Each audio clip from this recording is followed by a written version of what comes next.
Rappelez-vous, une information avait fait grand bruit dans le monde archéologique et dans le monde chrétien et catholique, puisque il y a quelques semaines de cela, nous avions consacré un premier volet d'enquête à une découverte archéologique tout à fait étonnante. James Cameron, grand réalisateur américain, annonçait à grand renfort de publicité la réalisation et la projection imminente d'un documentaire mettant en valeur une découverte archéologique dans un endroit de Jérusalem, dans une banlieue de Jérusalem, d'une tombe qui a été découverte de manière tout à fait fortuite lors de construction. Dans cette tombe, des ossuaires ont été découverts et ces ossuaires, chaque petit ossuaire, une espèce de petit sarcophage où l'on mettait les os donc de la personne décédée.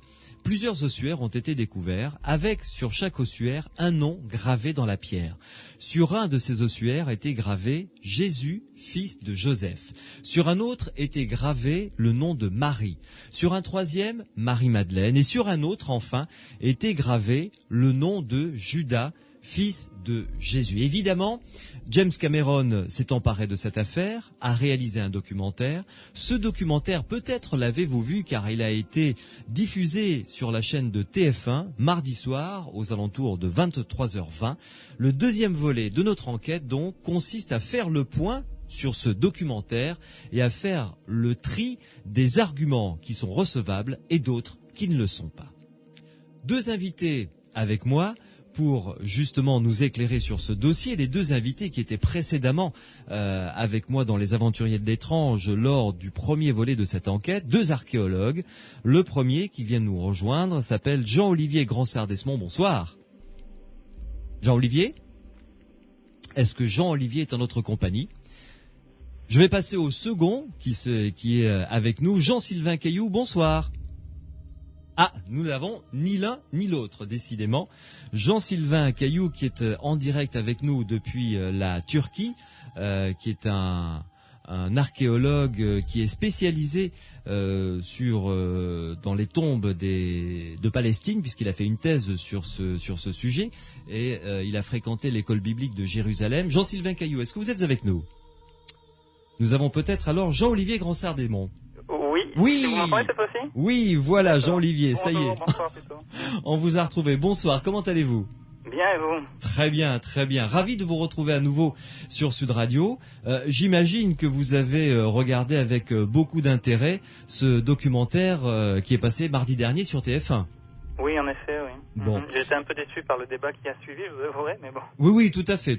Ça, je vous l'avoue. Même, j'ai même été quelque peu déçu par la teneur du documentaire également, qui avait un côté, mais enfin bon, un traitement à l'américaine. Ça, c'est justement le principal reproche qui lui est fait, et Oui. ce, à juste titre d'ailleurs. Oui, tout à fait. Nous allons y revenir en détail. Alors, en revanche, est-ce que on a retrouvé Jean-Sylvain Cailloux, qui est en direct avec nous depuis la Turquie. Jean-Sylvain, bonsoir. Bonsoir. Vous voilà enfin. Bon, comment allez-vous ? Eh bien, écoutez, je vais très bien, et vous-même ? Eh ben, écoutez, parfait. Surtout ravi de vous retrouver, finalement. Oui, également. Alors, avez-vous eu le temps, vous, de regarder ce documentaire signé James Cameron ? Oui, tout à fait. Bon, alors on va commencer tout de suite à mettre les deux pieds dans le plat, si j'ose dire. Je vais commencer avec vous, Jean-Olivier. Quel est votre premier sentiment ? Quel a été votre premier sentiment lorsque vous avez éteint votre télé à la fin de ce documentaire et du débat qui a suivi ? Il faut dire déjà que j'avais eu l'occasion de le voir en anglais, donc effectivement en français, certains des éléments que je n'avais pas pu saisir en fait ont été plus clairs. Ce que je veux dire avant tout aussi, c'est que ce soir, il faut être clair avec les auditeurs qui nous écoutent, on ne clôturera pas le débat en moins d'une heure de temps par rapport au documentaire et à la controverse qui l'entoure, puisque c'est pas tant finalement le documentaire de Monsieur Jacopo Vinci qui est en cause, c'est plutôt la polémique qu'il y a au sein de la recherche scientifique à propos même, puisque c'est pas le documentaire le documentaire ne fait que mettre en évidence les travaux de certains chercheurs. Oui. Donc, j'ai rien appris de plus que ce que j'avais vu en américain, si ce n'est que après en fait avoir repris des recherches sur le sujet, j'ai trouvé trouvé des éléments supplémentaires qui n'étaient pas en faveur de Monsieur Jacobovici, ou du moins des chercheurs qui ont participé à cette émission. Oui. Voilà. Effectivement, vous faites bien de le préciser. James Cameron a été le producteur de ce documentaire. Hein. Et Monsieur Jacobovici, seulement le réalisateur. Encore une fois, moi, j'avais déjà insisté la première fois qu'on avait eu ce travail sur la découverte du tombeau de Jésus. J'insiste à nouveau. L'originalité de ce documentaire, à la différence d'un Da Vinci Code ou d'une fiction quelle qu'elle soit, c'est qu'il ne s'agit pas d'une fiction, il s'agit de découvertes réelles, et il s'agit d'une controverse qui a été mise en lumière du moins portée sur le devant de la scène par un réalisateur et un producteur, mais qui, au départ, est une affaire de spécialistes. Oui, tout à fait. Je suis tout à fait d'accord avec vous. Je me tourne vers vous, Jean-Sylvain Caillou, votre sentiment? Écoutez, c'est un sentiment partagé, parce que pas sur le fond tellement de l'affaire, puisque je pense que c'est pas vraiment crédible, mais c'est plutôt sur le procédé. C'est vraiment une enquête à charge et c'est un petit peu dommage parce que bon, autant ça aurait pu être rigolo, mais je trouvais certains aspects un peu déplaisants vis-à-vis des contradicteurs de la théorie donc du tombeau de Jésus. Et alors entrons dans le vif du sujet. Quels sont les éléments qui pour vous, alors je poserai la question à l'un et à l'autre, quels sont les éléments qui sont à charge et les éléments qui sont à décharge, c'est-à-dire pour et les éléments contre. On commence avec vous, Jean-Olivier. Je trouverais plus logique de commencer avec Jean-Sylvain si ça ne vous dérange pas, parce que c'est lui qui avait fait la présentation des arguments qui allaient contre, donc je pense que ça serait mieux de commencer par Jean-Sylvain Caillou, à vous donc la main. Écoutez, ce qui va en faveur, c'est la datation du tombeau à partir de son plan. Donc ce tombeau parfaitement avec la période supposée de la mort de Jésus, et il a pu, en tout cas, il a été utilisé jusqu'à environ 70 après Jésus-Christ, et voire un petit peu au-delà. Donc ça colle parfaitement, c'est certain. Voilà, alors après, je vois pas grand-chose qui ne soit pas discutable dans le reste des arguments. Le fait que différents noms, prénoms que l'on retrouve dans la Bible et qui soient présents ensemble dans ce tombeau n'est pas pour vous un fait à mettre dans les arguments pour? C'est pas suffisant, si vous voulez. Bon, parce que très bien, si on part de la Bible pour dire que c'est le tombeau de Jésus, c'est qu'on considère que la Bible dit vrai. Donc Jésus, fils de Joseph et de Marie.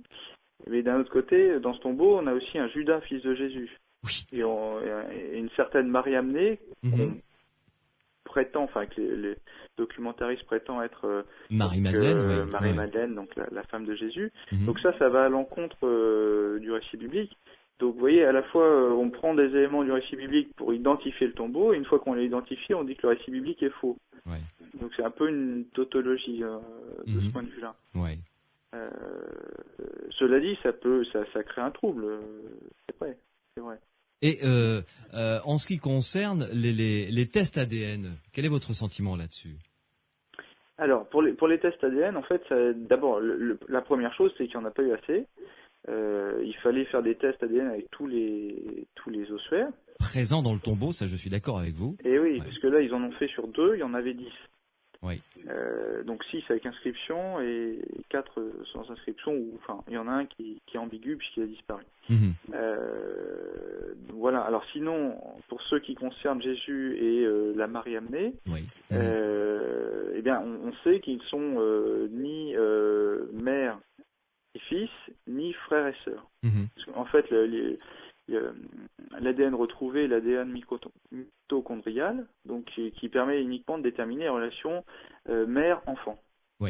Alors, directement, donc le documentaire prétend que c'est la preuve pour que Jésus soit marié à Marie amenée. Pourquoi pas, mais il y a d'autres possibilités, c'est-à-dire que cette femme peut être aussi sa grand-mère paternelle, ça peut être sa belle-sœur, sa fille, sa petite-fille. C'est exact. Bref, il y a beaucoup de possibilités. Ouais. Ouais. Donc ça, c'est pas une preuve en tant que telle. Voilà, c'est une possibilité parmi d'autres. Sachant qu'il y a beaucoup d'hommes dans ce tombeau, puisqu'on a au moins 4 inscriptions masculines. Voilà, on peut pas déterminer qu'il s'agit comme ça de la femme de Jésus. Ça peut être la femme de Judas, par exemple. Oui, ou même, la femme d'un autre homme qui est présent dans ce tombeau. Enfin, exactement. Ouais. Vous restez avec nous, Jean-Sylvain Cailloux et Jean-Olivier. Une pause et on se retrouve dans quelques minutes pour continuer avec vous à faire le tour de ce dossier concernant le tombeau dit de Jésus. À tout de suite. Sud Radio. Les aventuriers de l'étrange. L'enquête. Le tombeau de Jésus a-t-il été découvert comme le laisse à croire le documentaire qui a été diffusé sur TF1 mardi soir à 23h20 avec moi 2 archéologues, Jean-Olivier Gransart-Desmond et Jean-Sylvain Cailloux qui est avec nous en direct depuis la Turquie. Jean-Sylvain, Jean-Olivier faisait remarquer tout à l'heure à juste titre, et j'aimerais que l'on s'attarde quelques instants là-dessus, que le style, la forme, on va dire, du documentaire traité entre guillemets à l'américaine ne serait peut-être pas ce qui serait le plus propice quand on aborde des sujets aussi sensibles et aussi délicats. Qu'en pensez-vous ? Oui, non, complètement. On sent bien que derrière tout ça, il y a aussi une affaire de gros sous. Et donc, il fallait absolument essayer de montrer que ce tombeau pouvait être le tombeau de Jésus. Et donc, il y a une enquête à charge qui est menée. Et encore, vous savez qu'il y a un livre qui accompagne le documentaire. Oui. Et là, il y a encore des éléments qui tiennent carrément du délire. Avec Par exemple, cette notion du grand complot. En fait, il prétend que la tombe aurait été visitée par les Templiers, qui se seraient approprié le signe en fait qui se trouve à l'entrée du tombeau. Oui. Qui ensuite aurait été transmis aux francs-maçons. Enfin bon, vous voyez un petit peu tout ce qu'il y a autour de ces assertions. Donc c'est-à-dire que ça repose vraiment sur rien. Il prétend même qu'ils auraient disposé des crânes en triangle pour rappeler la forme donc du triangle qui se trouve à l'entrée de la porte, ce qui est absolument en contradiction avec les données stratigraphiques, c'est-à-dire la position des crânes. Donc voilà un exemple. Peut-être l'un des les plus surprenants. C'est assez curieux parce que certains aspects de la démonstration sont je veux dire, recevables. Tiennent la route, sont solides, paraissent argumentés. Oui, enfin, tout du moins vont dans un sens qui amène à la réflexion, mais disons qu'il y a d'autres aspects qui sont trop accentués. Donc finalement il discrédite un peu lui-même à force de vouloir prouver donc que c'est le tombeau de Jésus, il discrédite un peu cette théorie. Ouais. Il en fait un peu trop, si vous voulez. Jean-Olivier Gransart-Desmond, votre opinion, si vous pouviez la développer justement concernant la forme de ce documentaire. Et je n'ai pas eu l'occasion de lire le livre. Vous avez eu l'occasion de vous pencher dessus ? Non, je n'ai pas eu l'occasion de lire le livre. Par rapport à ce que disait Jean-Sylvain, ça me paraît de sortir d'ailleurs de ce qui est présenté dans le documentaire, au sens où là je pense plus trop que les chercheurs le suivent sur ce plan-là. Je suis tout à fait d'accord concernant l'histoire du fait qu'il y ait certains aspects qui soient recevables, mais pas d'autres, en particulier parce que s'il avait voulu vraiment faire je parle du documentaire, s'il avait voulu vraiment faire un travail de recherche et mettre en évidence les travaux de recherche qui avaient été effectués, il aurait fait en sorte de présenter à la fois les arguments et à la fois les contre-arguments. Le seul élément d'ailleurs qui est sorti du débat, du pseudo-débat, disons, qu'il y a eu après, c'est ce qu'a dit Monseigneur Di Falco à ce sujet, qui était qu'à trop vouloir prouver, on finissait par ne plus rien prouver. Et effectivement, en fait, on pourrait tout à fait aussi bien faire un documentaire qui soit tout aussi crédible quand on le regarde prouvant l'inverse de ce qui est présenté. Donc, par rapport à ça, ça pose un problème, parce qu'un travail de recherche, il va faire en sorte de voir les arguments qui sont pour, mais voir aussi les arguments qui sont contre. Évidemment. Et de voir si les arguments qui sont contre continuent à être... à résister. À être argumentés, voilà. Oui, tout à fait. Et si c'est le cas, à ce moment-là, les arguments qui vont pour, c'est qu'il y a une faiblesse quelque part. Donc, il faut arriver à trouver là où il n'y a pas la faiblesse en mettant l'ensemble des éléments en ligne de compte. Un exemple concret, on part du principe, dans ce documentaire, qu'il s'agit du tombeau familial. Déjà, on part d'une hypothèse de départ. Bon, ça, pourquoi pas. Mais si on part du principe que c'est le tombeau familial, Jean-Sylvain mentionnait tout à l'heure les tests ADN, effectivement, si on le fait sur l'ensemble et qu'on se rend compte que sur l'ensemble, finalement, il y a plus d'une personne avec lesquelles il n'y a pas de relation, en particulier avec les hommes, on peut difficilement conclure au fait que ça soit un tombeau familial, et donc ça remet en cause l'ensemble du reste de la théorie. Oui. Par ailleurs, il est question de Mathias. Or, Mathias n'est pas censé être quelqu'un qui soit directement de la famille. Donc là aussi, ça pose un problème par rapport à l'histoire du tombeau familial. Parfois, on se réfère au texte, et puis parfois, quand ils ne conviennent pas, on va dire que oui, mais non, il y a une autre solution qui peut être proposée. Donc, il y a énormément de faiblesses, en fait, dès qu'on va commencer à chercher l'ensemble des éléments. La plus grande étant la suivante, qui est que, je ne sais pas si Jean-Sylvain pourra confirmer ou non, mais des ossuaires notés Jésus, fils de Joseph, il n'y en a pas qu'un seul qui aurait été retrouvé. Il y en aurait entre 2 et 4. Alors, je ne sais pas quel chiffre exact, mais dans certains articles, j'ai trouvé 2, dans d'autres, j'ai trouvé 4. Toujours est-il que s'il y en a plus d'un, ça pose déjà problème. Effectivement. Jean-Sylvain Caillou, c'est vrai ? Oui, enfin, disons, à ma connaissance, celui-ci est le deuxième. Ah oui, ce qui est déjà un de trop, finalement. Enfin, un de trop. Enfin, oui, enfin, disons que... Il y en a deux, c'est pas le premier. Parce que, voilà, ça c'est certain, c'est pas le premier. Ouais. Tout à fait. Et puis, bon, il y a beaucoup d'autres... comme le disait Jean-Olivier, donc la présence de Matthieu ou Mathias dans le tombeau, qui ne serait pas de la famille de Jésus, et donc le documentaire nous laisse entendre qu'il serait de la famille de Marie. Bon, à la limite, pourquoi pas, mais s'il est de la famille de Marie, qu'est-ce qu'il fait dans ce tombeau ? Je veux dire, normalement, la femme va dans le tombeau du mari, mais le frère de la femme n'a aucune raison de figurer dans ce tombeau. Il doit avoir son propre tombeau, ou s'il n'est pas marié, il doit être enterré avec ses parents. Oui. Donc, voilà, ça par exemple, on n'a pas soulevé ce problème. Alors, Jean-Sylvain Caillou, puisque vous avez écrit une thèse sur les tombes de Palestine, donc vous connaissez bien ce sujet-là. Ouais. Les tombes de cette époque-là, précisément, elles sont comment ? Je veux dire, qu'est-ce qui se faisait à cette époque-là concernant les tombes ? Qui y mettait-on ? Comment le faisait-on ? Faites-nous une sorte de résumé de ce qui se passait pour qu'on puisse faire une comparaison avec ce qui a été découvert. Bah, si vous voulez, la tombe est un exemple classique de tombe juive, donc du 1er siècle après Jésus-Christ. C'est-à-dire qu'on a une salle à peu près cubique, avec en bas des parois latérales, des niches donc qui mesurent à peu près 2 mètres de longueur, dans lesquelles on disposait les cadavres. Et puis donc au bout d'1 an, il y avait une cérémonie au cours de laquelle on récupérait les os, puisque la chair avait disparu, et on rassemblait ces os dans des petits coffres en calcaire qu'on appelle donc des ossuaires.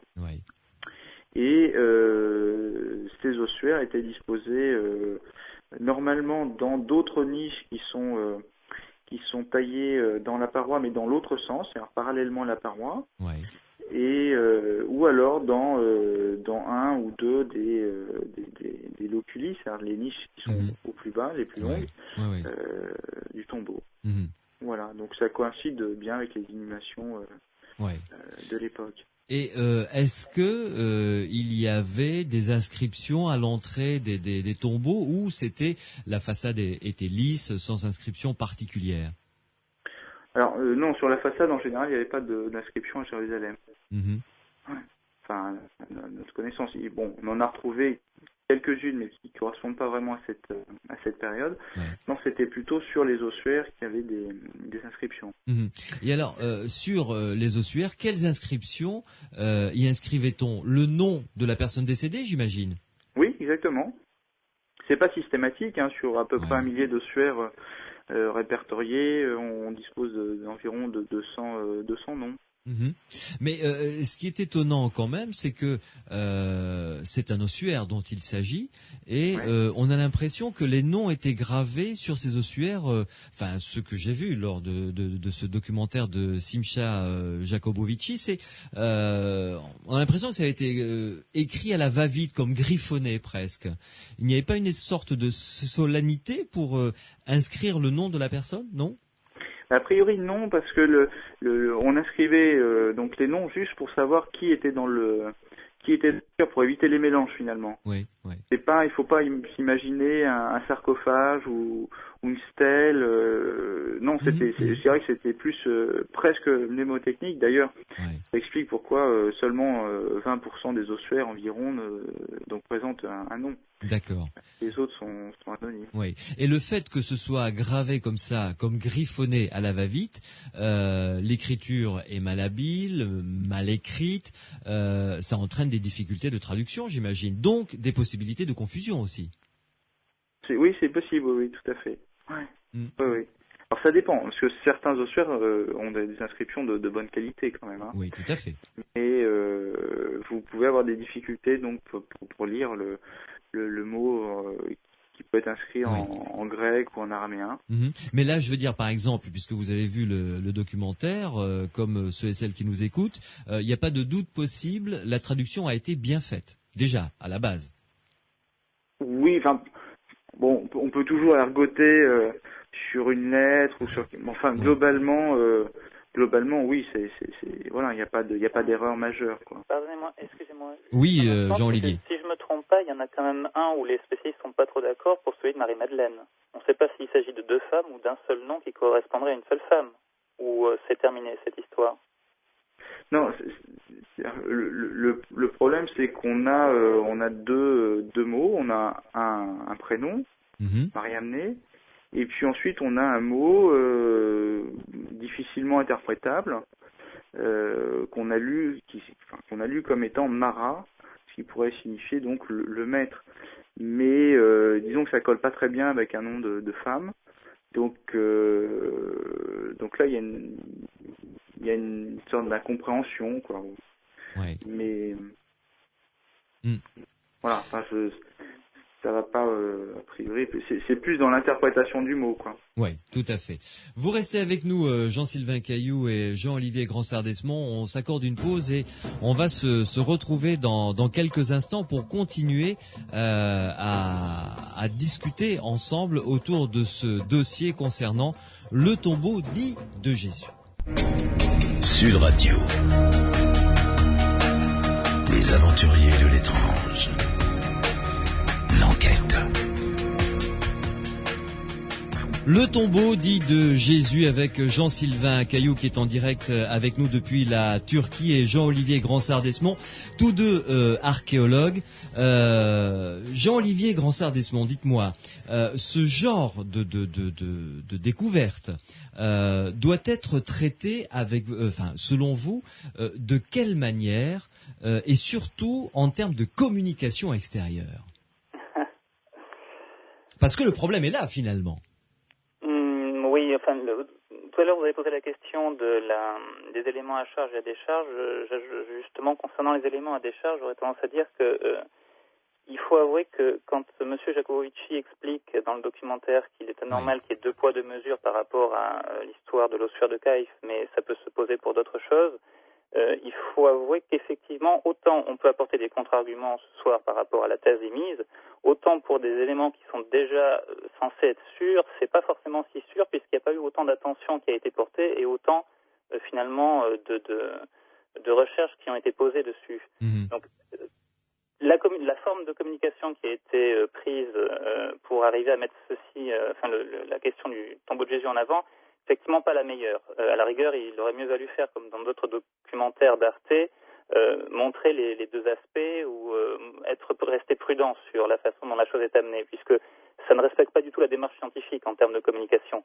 On ne voit que les arguments qui arrangent et on est plus dans la croyance finalement que dans une véritable démarche scientifique. Le souci, c'est que finalement, c'est un peu la même chose dans beaucoup des recherches archéologiques qui ont été menées concernant des problèmes aussi cette zone sensibles. géographique. Oui. Mm-hmm. Mais également, enfin comme le signalait Jean-Sylvain Caillou, à la lumière de ce qu'il nous a dit sur le livre qu'il a lu, c'est le documentaire en fait n'est que la base d'une théorie beaucoup plus folle qui a été développée par la suite. C'est pour ça que je ne m'avancerai pas sur l'histoire du livre, parce qu'il est très possible que le documentaire qui a été fait, encore une fois, avec des chercheurs, le point important, il est là, c'est que ce documentaire ne repose pas sur les idées de M. Jacobovici. Oui. Ce documentaire, il repose aussi sur les idées de James Tabor, il repose sur le travaux. Alors, les statistiques qu'on fait intervenir, le statisticien est quand même beaucoup plus prudent quand on voit le petit livret qui est fourni depuis le site internet de la tombe de Jésus, le site internet américain, où il y a effectivement un certain nombre de postulats qui sont présentés. Donc c'est la façon dont les données ont été manipulées là, à ce moment-là, mais je ne pourrais pas vous dire si elles ont été manipulées par M. Jacobovici ou par les chercheurs qui travaillent là-dessus. Mm-hmm. Là-dessus, je pense que peut-être que Jean-Sylvain sera plus à même de vous répondre. En revanche, pour ce qui est du livre, d'abord ne l'ayant pas lu, je ne m'avancerai pas, mais il est tout à fait possible qu'effectivement, par la suite, M. Jacobovici et les personnes qui travaillent avec lui soient partis sur quelque chose qui n'a rien à voir avec ce qu'on peut avoir sur le documentaire, et donc, là en l'occurrence, les hypothèses émises par les chercheurs avec lesquels il avait travaillé. Oui. Jean-Sylvain Caillou, franchement, ce que vous nous avez dit du livre, c'est-à-dire la pelote que, comme ça, dévide tout doucement Monsieur Jacobovici en partant de cette découverte pour en arriver ensuite aux Templiers, ensuite enchaîner avec les francs-maçons et Dieu sait quoi d'autre, est quand même un échafaudage extrêmement fragile et finalement peu scientifique. Ah oui, non, c'est pas du tout scientifique, si vous voulez. Hein. Dans le procédé, donc souvent il prend une hypothèse minoritaire. Enfin, je reviens un petit peu sur le sorte de triangle donc qui orne qui est au-dessus de la porte du tombeau. Oui. Donc tout de suite dans le documentaire on prétend que c'est un signe donc qui renverrait à Jésus et qu'on retrouverait dans d'autres ossuaires, d'autres tombes pour indiquer que les morts donc qui étaient disposés dans ces ossuaires étaient des chrétiens. Là, enfin pas du tout. Enfin, je veux dire, je crois que tous ceux qui travaillent un peu sur les tombeaux vont vous dire qu'il s'agit en fait d'une forme assez simple d'un fronton. C'est une sorte de d'ornement architectural qu'on retrouve souvent sur les temples grecs. Mm-hmm. Qui, à partir du IIe siècle avant Jésus-Christ, se retrouve aussi sur les tombes de certaines tombes de Judée. Et en dessous, vous avez un cercle qui correspond très probablement à une couronne de fleurs stylisée qu'on retrouve pareillement sur d'autres tombeaux. Ah oui, donc il ne faut pas aller chercher plus loin dans la symbolique finalement. Non. Enfin, si vous voulez, c'est une symbolique. Oui. Déjà en tant que tel, c'est une symbolique parce que ce fronton qui rappelle le temple grec est là aussi pour rappeler une certaine forme de résurrection. C'est-à-dire que si un mort est disposé dans un temple, ça veut dire qu'on le considère pour partie comme un dieu. Mm-hmm.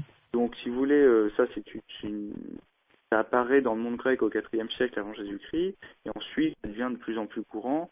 Et au 1er siècle après Jésus-Christ, donc vous avez toujours cette signification, mais qui est quand même beaucoup plus diluée, quoi. Vous avez aussi un aspect esthétique qui rentre en compte. Oui. On va prendre une hypothèse, Jean-Sylvain Caillou. Vous, lors d'un de vos périples, admettons, vous tombez sur cette tombe. Monsieur Jacobovici n'est pas encore passé par là. C'est sur vous que ça tombe. De quelle manière est-ce que vous procédez ? Bon, vous entrez dans cette tombe, vous découvrez ces ossuaires, et qu'est-ce que vous faites ? Quelle est votre démarche pour qu'on comprenne bien ce qu'il aurait dû être fait ou ce qui doit être fait ? Si vous voulez, non, ça a été à peu près bien fait. Il faut rappeler que c'était une fouille de sauvetage, c'est-à-dire que donc c'est au moment de dans un temps limité, donc. Voilà, donc ils ont fait ce qu'ils ont pu. Ce qu'il faut faire évidemment, c'est recueillir les objets en les localisant dans la tombe. D'ailleurs, à ce propos, ce qui est intéressant de signaler, c'est que la plupart des ossuaires étaient regroupés deux par deux, et donc ce qui laisse penser que en fait il s'agissait de couples. Donc mari et femme. Donc ça, on n'en parle pas dans le documentaire. Ça aurait été intéressant de dire, voilà, tel ossuaire, par exemple, l'ossuaire de Judas a été mis à côté de l'ossuaire de Marie. Enfin, voilà, on aurait aimé avoir plus d'informations. Oui, là c'est vrai. C'est un élément qui manque cruellement. Vous pensez donc, parce que si je vous comprends bien en vous écoutant entre les lignes, c'est que, par exemple, celui de Jésus était avec un autre. Il y avait un autre ossuaire à côté de lui, qui ça sert pas trop l'hypothèse qu'on défend. On n'en parle pas. Le doute existe, puisque en tout cas, il y a un doute. Oui. Il y a un doute. Alors, ça a été dans la publication italienne, ça figure sûrement. Bon, moi, j'ai pas pu me la procurer et la consulter pour le moment, mais en tout cas, c'est pas repris dans le documentaire. Oui. Et vu le style, la forme du documentaire, on imagine bien que si ça avait pu servir l'hypothèse, ça aurait été évidemment mis en avant.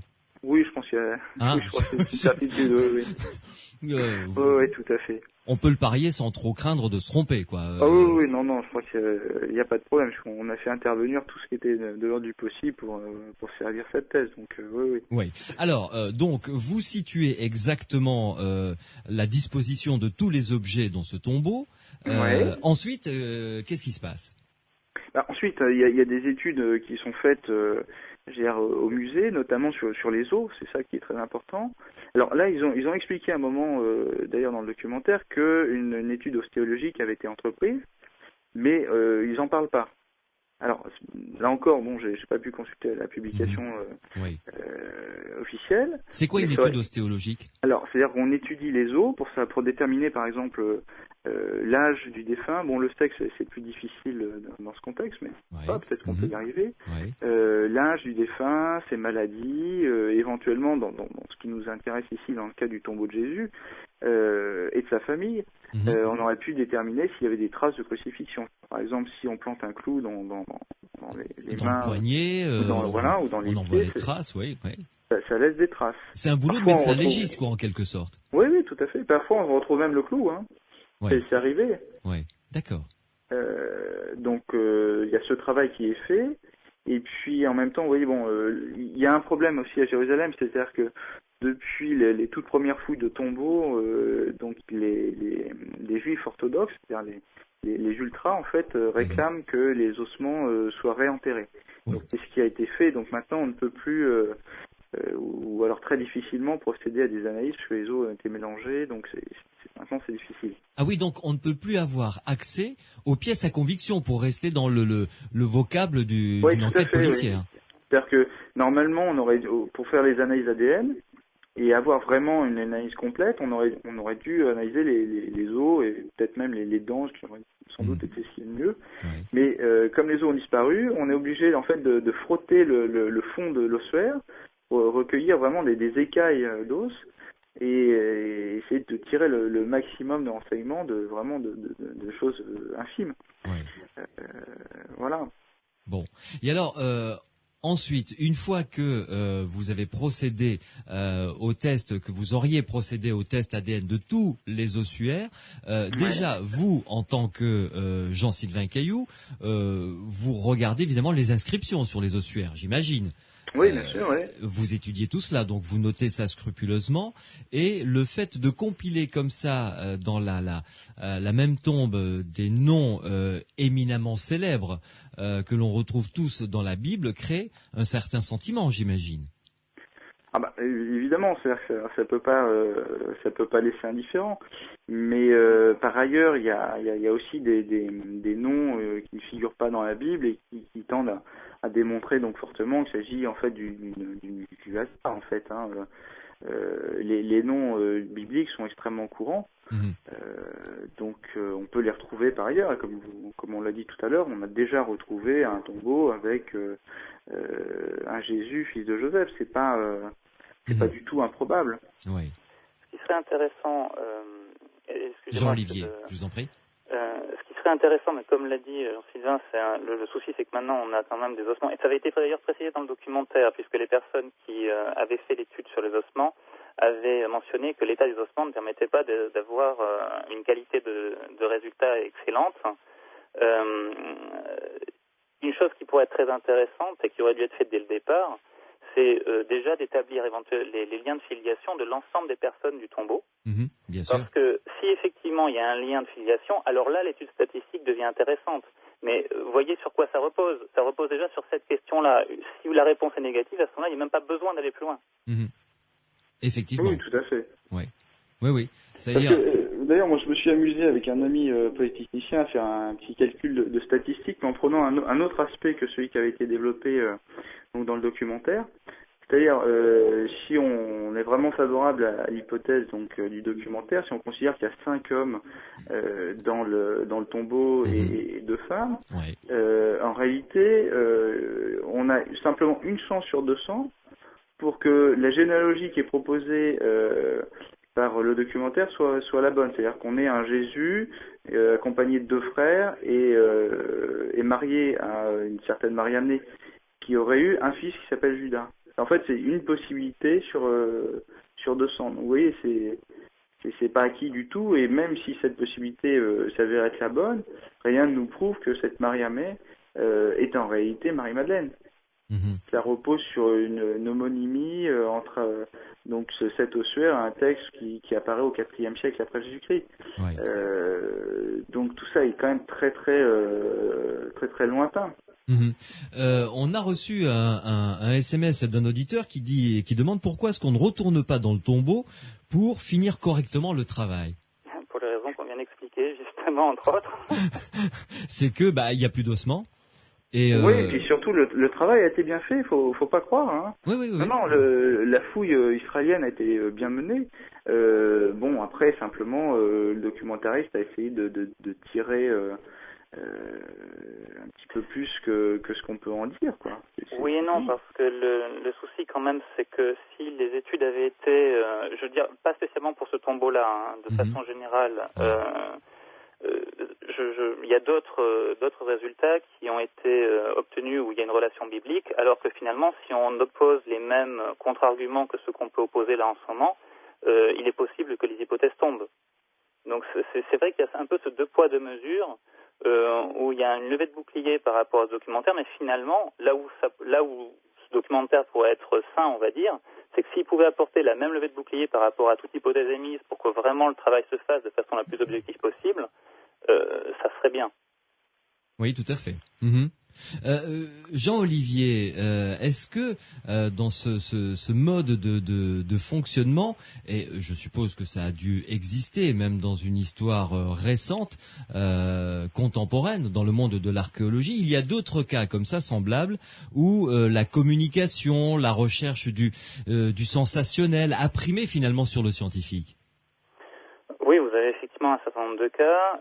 Alors, pas forcément par rapport à la recherche d'un sensationnel, mais j'avais eu l'occasion d'évoquer, parce que je le connais d'assez près, l'affaire Sésostris III qui concernait l'Égypte et l'achat d'infos, où ce qui est important là en l'occurrence, c'est qu'un élément minoritaire, là à l'inverse de ce qui se passe pour le documentaire de M. Jacobovici, au départ était pris comme étant quelque chose qui n'était pas à retenir et finalement s'avère être l'hypothèse juste, valable, qui était que finalement effectivement ce Sésostris était un faux. Mais ça allait à l'encontre, il y a eu des rapports qui ont été faits par certaines personnes bien placées qui empêchaient d'arriver à accéder à une certaine vérité. Il y a eu, dans un autre domaine que celui de l'archéologie, en paléontologie, un documentaire sur l'évolution humaine, qui est très intéressant, mais c'est pareil, la façon dont le documentaire est amené là est plus proche du documentaire de M. Jacobovici, où l'hypothèse est intéressante, mais tous les arguments vont dans le même sens. On n'a pas vraiment les contre-arguments.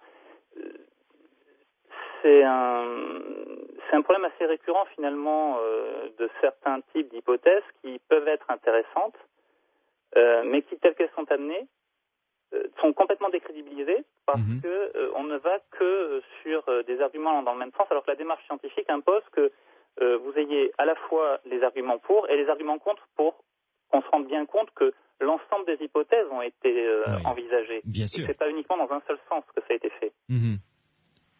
Tout à fait. Jean-Sylvain Cailloux, là finalement on a l'impression que l'affaire est bouclée. Or, Jean-Olivier l'a bien précisé dès l'ouverture de ce deuxième volet de cette enquête que on n'aurait pas la réponse ce soir. Ça veut dire que à ce moment-là, vous considérez qu'il y a encore une possibilité dans un sens, c'est-à-dire pour que ce soit réellement le tombeau du Jésus de la Bible, comme ça peut ne pas. Tout le problème, c'est que ça devient un problème de croyance. C'est-à-dire que là, archéologiquement parlant, c'est une hypothèse ultra minoritaire, mais vous pouvez toujours avoir des gens qui, pour une raison ou pour une autre, vont prendre parti pour cette hypothèse. Donc effectivement, le débat n'est pas forcément clos. Je pense qu'on va en entendre parler encore longtemps. Il faut rappeler qu'à Jérusalem, on a déjà 2 tombeaux de Jésus. L'officiel qui est le Saint-Sépulcre. Oui. D'ailleurs, je tiens à signaler qu'en fait, personne n'en parle. Je veux dire, pour contrer cette hypothèse, personne ne dit que on sait que c'est le Saint-Sépulcre et qu'on peut le prouver. Donc déjà, vous avez plus ou moins un doute qui plane sur ce Saint-Sépulcre. Oui. Et vous avez un autre tombeau qui s'appelle le Garden Tomb, qui a été donc découvert au milieu du 19e siècle, dans les années 1860, et qui depuis lors est considéré comme le tombeau de Jésus par certains protestants, notamment américains. Mais qu'est-ce qu'on a découvert dans ce second tombeau qui accrédite la thèse du tombeau de Jésus? Tout simplement, il se trouvait près d'un rocher où vous avez des aspérités qui font penser à un crâne, et donc on a pensé qu'il s'agissait du fameux Golgotha qui est signalé dans les évangiles. Oui. Et en fait, la forme du tombeau montre qu'il ne peut pas du tout remonter à l'époque de Jésus, mais il n'empêche que le site est toujours visité par des pèlerins et voilà quoi. Ah oui, il n'y a pas plus d'éléments à charge que cela. Enfin, il y a que ça qui fait dire que. Oui. Disons qu'à l'époque de sa découverte, je dirais que c'était presque suffisant.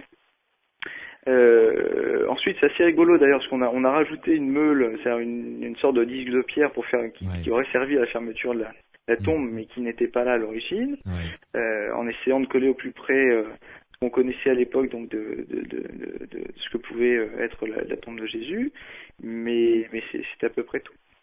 Mais vous savez, même pour le Saint-Sépulcre, il y a pas mal d'éléments archéologiques qui mériteraient discussion. Mais pour le moment, il faut reconnaître qu'il y a eu très peu de remise en cause du site, même si, comme je vous le dis, on pourrait quand même discuter de nombreux arguments. Oui. Scientifiquement parlant, effectivement, ce n'est pas suffisant. Là-dessus, comme n'importe quel chercheur, je suis toujours sceptique face à des hypothèses nouvelles, mais même face à n'importe quelle hypothèse qu'on va me proposer. Donc, si j'ai pas d'arguments solides, je peux pas arriver à travailler. Et c'est pour cette raison-là, d'ailleurs, je citais au départ que on n'aurait pas de réponse ce soir. C'est parce que d'une part, certaines des preuves, comme celle des tests ADN, seront très difficiles à faire. Donc, il y aura toujours des ergotages. Donc, scientifiquement parlant, on risque de ne jamais avoir de réponse satisfaisante. Et le seul élément fin qui finalement été apporté, mais ça n'a pas été vraiment vu comme ça jusqu'à présent, c'est que ça serait une remise en cause de ce qu'on pense être établi, ce qui serait justement une bonne attitude, une attitude de chercheur, de se dire, mais il faudrait peut-être qu'on revoie un bon nombre des croyances finalement qu'on avait, plutôt que des éléments argumentés, objectifs sur cette histoire biblique. C'est-à-dire, on fait très fréquemment appel au texte. Oui. Alors que quand on fait une étude archéologique, c'est pas le texte qui va donner la réponse, c'est le matériel qu'on a. C'est le croisement après de l'ensemble des sources qui, si elles vont dans le même sens, apportent effectivement, statistiquement parlant, une réponse des plus probantes.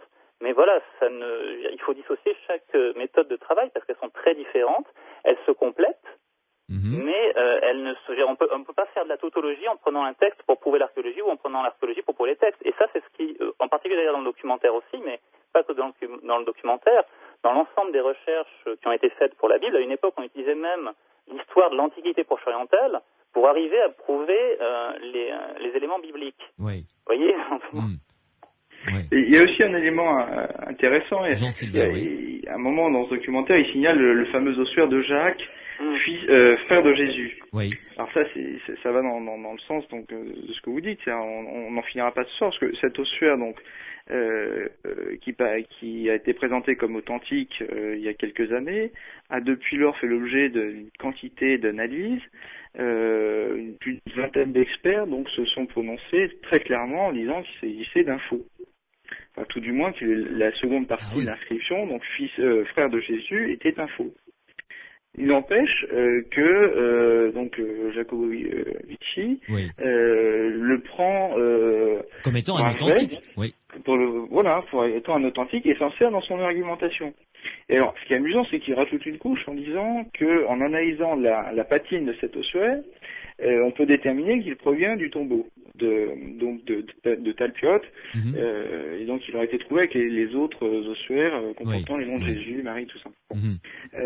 Ok, mais en fait c'est pas vrai. Je veux dire, son analyse montre simplement qu'il a la même patine, et cette patine a été donnée par le banc rocheux, en fait, le calcaire dans lequel est taillé le tombeau, et donc il peut tout à fait provenir d'un autre tombeau situé à proximité. Oui. Dans le documentaire, on voit d'ailleurs d'autres ossuaires qui sont trouvés dans un tombeau situé à 20 mètres. Et si on fait la même analyse avec les ossuaires trouvés à 20 mètres de là, on pourrait presque, si on est de mauvaise foi, conclure que ils étaient en fait au départ dans le même tombeau. Bah tout à fait, puisque en fait les éléments chimiques seront les mêmes. Sont les mêmes, évidemment. Donc il n'y a aucune preuve, et comme le quartier de Talpiote a été en grande partie construit dans les années 80, on peut supposer qu'il y a eu d'autres tombes d'entrouvertes et d'autres ossuaires qui ont fini sur le marché des antiquités. Donc voilà. Mais vous voyez, donc on a beau avoir démontré qu'il s'agissait d'un faux, après si vous partez de la théorie du grand complot, vous pouvez toujours remettre en cause les avis autorisés et considérer quand même que l'ossuaire est bon. Jean-Olivier.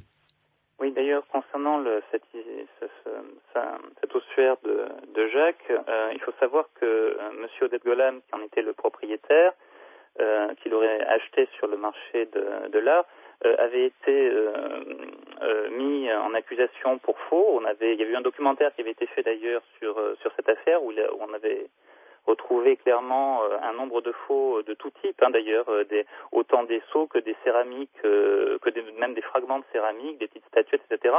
Donc, alors ça, c'est pas du tout mentionné dans le documentaire. Alors pourtant, c'est quand même quelque chose d'important, parce que si on trouve si cet ossuaire est utilisé alors qu'il provient d'une personne qui est connue comme faussaire, c'est un peu gênant.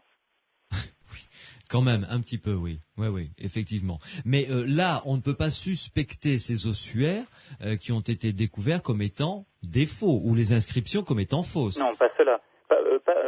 Ceux qui ont été trouvés là, dans ce tombeau précisément. Pour 9 d'entre eux, parce que donc le 10e a été apparemment subtilisé, quoique, si j'ai bien compris, Amos Kloner disait que on pouvait peut-être l'avoir dans les entrepôts, puisque lui, il l'avait encore sur son registre. Je ne sais pas si l'ossuaire a été retrouvé depuis lors. Mais effectivement, 9 d'entre eux sont assurés provenir de la tombe. Le 10e, soit il est subtilisé, mais il a bien été retrouvé. Ce qui me surprend, c'est que si mes souvenirs sont bons, il n'y avait pas d'inscription qui avait été indiquée dessus. Donc là, qu'il y en ait même un qui sorte en admettant que la première partie soit bonne, il a quand même une inscription, ce qui ne semble pas être le cas de ce qui avait été recensé. Là, je ne sais pas, il faudrait, Jean-Sylvain, il faudrait que vous donniez confirmation si effectivement c'est bien le cas ou si j'ai loupé un épisode, comme on dit. Non, c'est tout à fait le cas, mais ce qui est encore plus drôle, si vous voulez, c'est que ils comparent cet ossuaire avec celui qui aurait été retrouvé dans la tombe, et ils disent ils ont à peu près les mêmes dimensions. C'est-à-dire que la notion de l'à peu près, elle est quand même de plus de 3 cm. Alors, pour un ossuaire, c'est énorme, si vous voulez. Donc, clairement, ça veut dire que c'est pas le même ossuaire. C'est-à-dire, on peut pas se tromper de 3 cm quand on mesure un ossuaire. Donc, il faut encore, on s'assoit un petit peu dans ce documentaire sur la rigueur scientifique. Oui, tout à fait. Voilà, il faut dire les choses. Ça ne peut pas être l'ossuaire qui était dans ce tombeau. Et voilà. Pour conclure, Jean-Sylvain Caillou, après je vous donnerai la parole, Jean-Olivier. Pour conclure, Jean-Sylvain, sur la forme, ce documentaire et la thèse que défend Simcha Jacobovici, le réalisateur de ce documentaire, on peut dire que la manière dont il sert son hypothèse la dessert et que donc on ne peut pas lui accorder le crédit. Oui, tout à fait, c'est exactement ça. C'est exactement ça. Bon, que dire de plus je crois qu'on a déjà un petit peu fait le tour de la question. Sinon que il y avait donc ce débat après concernant le documentaire avec Monseigneur Di Falco. Oui. Mais moi j'étais un peu surpris parce que en fait la vraie question était de savoir s'il fallait croire en une résurrection du corps ou simplement de l'âme. C'est la vraie question que doit se poser l'Église. Et en fait, je trouvais que Monseigneur Di Falco était très prudent, même excessivement prudent, parce que je crois que même si on avait trouvé effectivement le tombeau, est-ce que pour autant ça remet en cause toute la chrétienté? Je n'en suis pas sûr, mais enfin voilà, c'est pas à moi d'en parler. Forcément autorité. Jean-Olivier Grand-Sardesmond, même question pour vous. D'accord avec ce qu'a dit Jean-Sylvain. Je rajouterais simplement concernant le documentaire en lui-même que si seulement ça pouvait obliger, disons, à une plus grande rigueur scientifique en archéologie pour qu'on évite de dire après qu'on peut dire ce qu'on veut en archéologie, ce qui est faux. On ne peut pas dire ce qu'on veut en archéologie. Malheureusement, il faut avouer qu'un certain nombre d'études ou d'hypothèses sont souvent pas vraiment étayées sur grand-chose, y compris celles qui sont présentées comme étant sérieuses. Donc, si ça peut, du fait qu'il y ait eu une mise en lumière et un débat, etc., si ça peut faire en sorte qu'on aille de plus en plus vers une rigueur, et je dis bien une rigueur, mais pas simplement utiliser par exemple les statistiques ou la datation carbone 14, n'importe comment, en disant oui, c'est de la physique, donc c'est forcément plus juste que ce qu'on va pouvoir amener comme analyse stylistique ou stratigraphique, etc. Ce serait déjà une bonne chose de gagner. Après, concernant le débat religieux, effectivement, ce n'est pas aux archéologues de se prononcer sur ce sujet. Bon, j'avouerai quand même que j'étais assez surpris qu'on fasse appel à Monseigneur Di Falco pour une présentation de ce genre-là après un tel documentaire. C'était pas vraiment la personne la plus appropriée, puisqu'il s'agissait quand même normalement d'un documentaire au départ concernant l'archéologie, voire l'histoire. Donc, c'est pas la personne la plus appropriée. Mais sinon, je partage l'opinion de Jean-Sylvain, c'est-à-dire je ne suis pas certain que ça remette en cause la foi, puisque là, il s'agit de croyance, il ne s'agit plus d'avoir des preuves matérielles ou non. Voilà, et là, on n'est plus dans le domaine du scientifique. Voilà. Tout à fait. Merci beaucoup Jean-Olivier de votre participation à cette émission. Merci également à Jean-Sylvain Caillou qui était avec nous donc en direct depuis la Turquie. Vous êtes pour un congrès, je crois, donc bonne fin de congrès, puis on se retrouvera, je l'espère, l'un et l'autre dans un autre numéro des Aventuriers de l'étrange concernant l'archéologie. L'émission se termine, on se retrouvera demain de 22h à minuit, et cette fois-ci, demain, nous quitterons le Moyen-Orient. Je vous emmènerai en Inde avec un personnage fascinant, Éric Sablé, qui est directeur de collection aux éditions Dervy, qui est auteur de nombreux livres sur la spiritualité hindoue. Quelqu'un d'absolument extraordinaire qui nous fera part notamment de ses rencontres avec les sadhus, vous savez, ces moines errants, et qui nous emmènera à la découverte de la spiritualité hindoue, qui est aussi étonnante que fascinante. Merci à Mathieu qui a signé la réalisation de cette émission, Morad qui était au standard, et Pierre Massias qui m'aide à construire cette émission. Rendez-vous donc demain, 22h, minuit.